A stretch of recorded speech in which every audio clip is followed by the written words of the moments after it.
When the night finally silenced the noise of my mind, I felt something stir inside me. It wasn't fear, nor sadness, it was a quiet pull. A whisper that said, "Come home." In that silence, a soft glow bloomed in front of me. It took shape, a tall, luminous door, breathing like it was alive. The air around it shimmered, warm and endless. I took one hesitant step closer. Every heartbeat echoed like a drum in a cathedral of stars. My fingertips brushed the light, it didn't burn. It welcomed me. Then, without effort, the world folded open. I stood in a place made of memory and mist. The ground beneath was like glass reflecting galaxies. In every direction, tiny fragments floated, pieces of moments I thought I'd lost. A smile, a tear, a sunset that never ended. And then I saw her myself. Another Mira, standing beneath a drifting aurora, her hair flowing like smoke in moonlight. She turned toward me and whispered, "You finally came."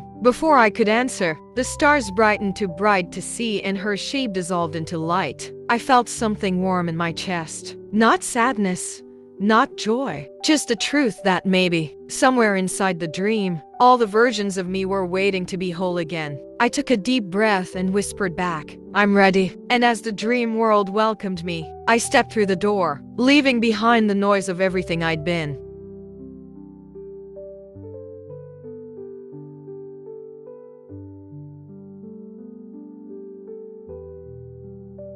Chapter 2: The Garden of Echoes. The air shimmered as I walked beyond the door. Every step I took rippled through the mist like soft waves, carrying faint whispers, my own voice. From a time I'd forgotten, I followed the sound until I found it, a garden made of echoes. The flowers here weren't alive in the way we know them. They bloomed from sound, each petal vibrating softly, glowing with the color of a memory. When I leaned close to one, I heard laughter, mine years ago, in the rain. Every flower was a moment. Every stem was a heartbeat I'd ignored. I wandered through rows of memory, touching them gently. Some wilted when I did. Some burst into light, floating upward like glowing feathers. And the wind carried voices, familiar, tender, broken. "You were never too much. You just forgot how beautiful you were." The words came from nowhere, yet they wrapped around me like warmth I had longed for. I sank to the ground, surrounded by flowers humming softly. And for the first time in years, I didn't fight the quiet. A figure appeared ahead, pale light forming the outline of a woman. She looked like me, but older, wiser. "Mira," she said, her voice like music through water. "The echoes are pieces of your heart. You left them behind each time you chose silence over truth." Tears slipped down my face. I didn't know if they were from sadness or relief. The woman smiled gently and reached out. When her hand touched mine, the flowers all around us glowed brighter, 1,000 tiny suns blooming at once. Then she faded, leaving only the scent of rain and light. I whispered to the wind, "If every echo is a piece of me, then I'll gather them all." And the garden answered with a soft hum as if it understood.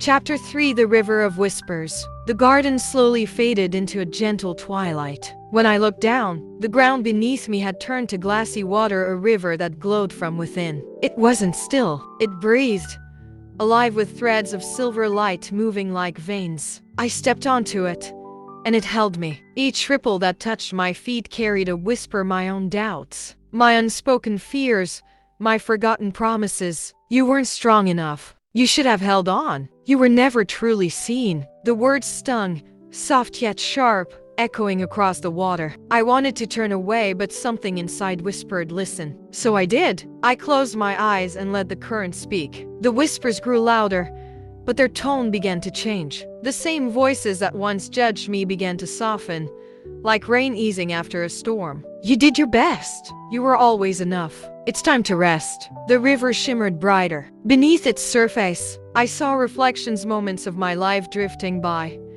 The faces of people I loved, laughter shared, pain endured, and all the choices that brought me here. And then, through the shimmering reflection, I saw a shadow, a small child version of me, sitting by the riverbank. She looked lost but hopeful, holding a small lantern that flickered with golden light. I knelt beside her. She didn't speak, But when she placed the lantern in my hands, the river fell silent. Only my heartbeat echoed through the vast stillness. I looked at the child and whispered, "You don't have to be brave anymore." She smiled faintly, then dissolved into the river, her light blending with the current until all that remained was peace. As I stood, the river began to rise, carrying me gently downstream toward a horizon made of glowing mist. I didn't know where it led, only that I was meant to follow. Chapter 4: The Bridge of Time. The river carried me through endless mist until I saw something ahead, a bridge that seemed to float between stars. It wasn't made of stone or wood, but of memories. Each step shimmered with an image, a fleeting second I once lived. The laughter of a friend I never called again. A goodbye I never said. The moment I almost forgave myself, but didn't. I hesitated at the edge. The bridge stretched endlessly forward, disappearing into the horizon of light. To cross, a soft voice said behind me, "You must let go of what no longer wants to stay." I turned, but no one was there, only wind. Still, I understood. I took a deep breath and stepped onto the bridge. The first memory lit up, a night of heartbreak. The face of someone I loved, walking away beneath rain. I reached out instinctively, but the image melted like smoke. The next step showed me my reflection, older, colder, hiding behind strength. And when I looked into her eyes, I saw exhaustion disguised as pride. I kept walking, one memory at a time. Each one rose, burned, then vanished like candles being blown out by time itself. With every loss, the bridge grew brighter, lighter, easier to walk upon. Halfway across, I saw someone waiting, a figure in silver robes, their face hidden by light. "Who are you?" I asked softly. "I am what you will become," the figure replied, "but only if you forgive who you were." The bridge trembled beneath my feet. My chest tightened. Forgiveness was the one thing I'd always postponed. The figure raised a hand, and the air filled with drifting petals of light. "You can't heal if you keep punishing yourself for surviving," they whispered. I fell to my knees and finally cried, not the quiet, hidden kind of tears, but the ones that came from release. And as I cried, the bridge began to sing a melody made from every memory I thought was lost. When I stood again, the figure was gone, and the path ahead was clear. I crossed it with a heart that felt lighter than the stars beneath me. Chapter 5: The City of Forgotten Stars. Beyond the bridge, the mist parted like curtains being drawn back, and there, suspended in the endless dark, floated a city made of stars. Each building shimmered like crystal, glowing from within. The streets were made of light, winding and flowing like rivers through the air. And above it all, countless stars drifted slowly, each one pulsing with quiet life. I stepped into the city. The air tasted like memory, bittersweet, familiar, and tender. Everywhere I looked, I saw orbs of light hovering near the walls. When I touched one, it flickered and I heard laughter, distant but mine. These weren't stars at all. They were forgotten moments, the pieces of joy I had buried too deep to feel. I walked further, and the air filled with small glowing motes. The more I smiled, the brighter they became. And then I heard a faint melody, drifting from a tower of glass in the center of the city. Inside, a piano played itself, each key pressed in rhythm with my heartbeat. And beside it sat another version of me, serene, calm, glowing faintly. "Why are you here?" I whispered. She looked up and smiled. "To remind you that joy was never lost, Mira. Just sleeping." Her hands continued to play. The music wasn't sad, but peaceful, the sound of understanding. With each note, the stars outside began to rise, floating upward like lanterns returning home. For a long time, I just stood there listening to the sound of my soul, remembering how to breathe. When the melody finally faded, the other me vanished into stardust, but I didn't feel empty. I felt whole. As I walked out into the starry streets once more, I whispered to the sky, "If joy can sleep, then I will wake it again every time I dream." And the city answered with a soft glow, as if bowing to my promise. Chapter 6: The Mirror of the Soul. The city of forgotten stars faded behind me, and a quiet silver light began to rise ahead, soft, endless, pure. I followed it until I found a single mirror standing in the middle of nothing. It was tall, framed by ribbons of floating light, and its surface wasn't glass. It was water, still, deep, alive. When I looked into it, I didn't see my face, not at first. I saw the people I had loved, the ones I hurt, the ones who hurt me, and all the versions of Mira who tried so hard to be strong. I reached out, and the surface rippled. The reflections began to speak not with words, but with feelings, regret, forgiveness, gratitude, all of it at once. It felt like the tide pulling at my heart, asking me to release everything I was still holding on to. You can't carry them forever, a voice whispered my own, but softer. Let them return to the light. I closed my eyes and breathed deeply. When I exhaled, the reflections began to dissolve one by one, melting into ripples of golden light that floated upward into the vastness. When I opened my eyes again, only one reflection remained me. Not broken, not lost, just whole. I smiled at her, the me I had avoided for so long. And for a moment, I didn't feel like I was dreaming. I felt like I was finally awake. Thank you, I whispered, for never leaving.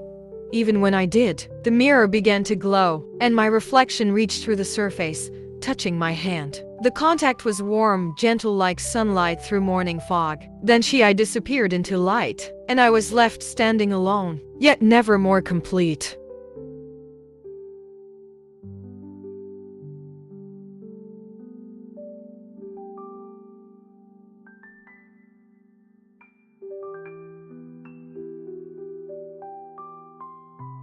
Chapter 7: The Endless Dream. The light of the mirror faded, and I found myself standing in a vast meadow under an endless sky. It wasn't night or day, just a gentle glow that seemed to breathe with me. Soft petals drifted through the air, glowing faintly as they fell. When they touched the ground, they dissolved into starlight, feeding the earth with quiet life. For a moment, I wondered if I had reached the end. But then a familiar whisper came from the wind, my own voice again, echoing softly through the fields. There are no endings, Mira, only awakenings. The words wrapped around me like silk. I looked up and saw the stars begin to move, forming a path that led higher and higher into the glowing sky. Every step I took lifted me, the air beneath my feet turning to light. Below me, the dream world pulls like a living heart, the garden, the river, the bridge, the city, the mirror, all glowing together as one. Each place I'd visited was a piece of me, now whole again. As I climbed the path of stars,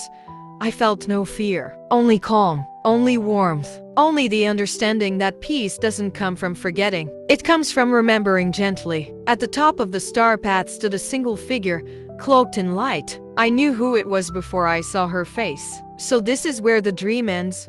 I asked. She smiled. No, Mira.